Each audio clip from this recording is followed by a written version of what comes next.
didn't want to sort of do something and then just think if it got too hard, I'm just going to give it up. Mm-hmm.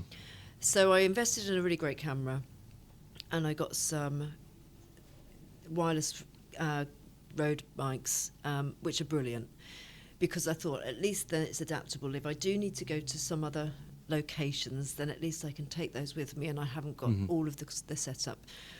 But then, of course, looking at programs and packages, and I had the Adobe Suite on my laptop, and I thought, right, I'm just going to go for Premiere Pro and learn how to do that. But anybody that's used Premiere Pro who isn't a pro themselves knows it's quite complex. It is very complex. In fact, I started with that as well, and I'd started with the trial, and then was like, I think this is going to be a 6-month thing just to work this out. And you've stuck with it? I've stuck with it.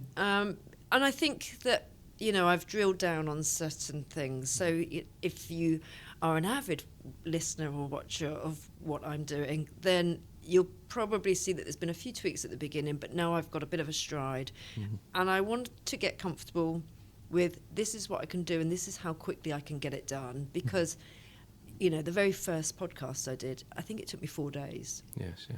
So many things that go wrong. And you want to be able to give that advice to people. If you haven't experienced that, you can't offer them those sort of shortcuts. And they're still going to find their own hazards along the way. I have found a place where I love failure.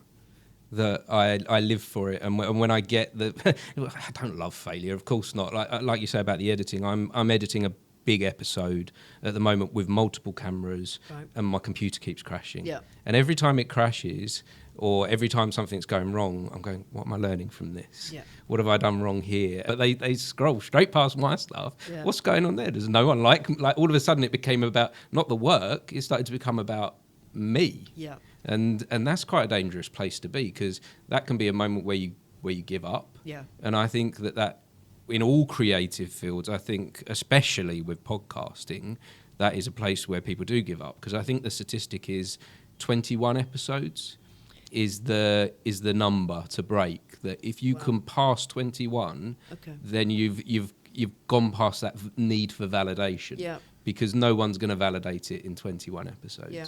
No one's going to validate it in 200 episodes, like from my experience. Yeah. And even still at 300 episodes, yes, the peak is starting to go up, and some friends and family are going,